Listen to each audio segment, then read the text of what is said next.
এই মুহূর্তে উদয়পুরের সবথেকে বড় সংবাদ, কম্পিউটারের ব্যাটারি চুরির ঘটনায় উদয়পুরে তল্লাশি শুরু করে কাকরাবন থানার পুলিশ। উদয়পুর শিশু পার্ক সংলগ্ন পুরনো লোহার দোকানে করা হয় তল্লাশি।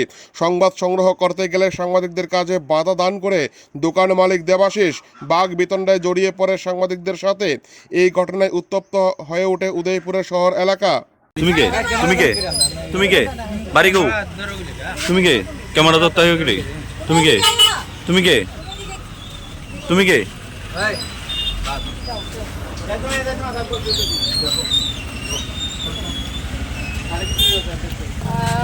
জামজুরি স্কুলে চুরি হয়েছে। খোলার পরে আমরা গিয়ে দেখি যে কম্পিউটারের ব্যাটারি চুরি হয়েছে এবং আমরা তিনজনকে বাচ্চাগুলোরে মানে ডিটেন করা হয়েছে।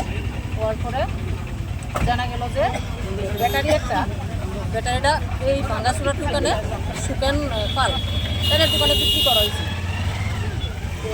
এর মধ্যে একজনকে নিয়ে আওয়ার পরে তাকে চিহ্নিত করছে যে ওই দোকানে এবং একটা লোক আসছিল, ওই লোকটার কাছে টাকা দিয়েছে বিক্রি করা। আমরা তো দোকানে কিছু পাওয়া গেছে না, কিন্তু তারা সঙ্গে কথা বলে আমরা দেখতেছি। ওনার নাম দেবাশিস পাল। না উদ্ধার করছি না, তারা সঙ্গে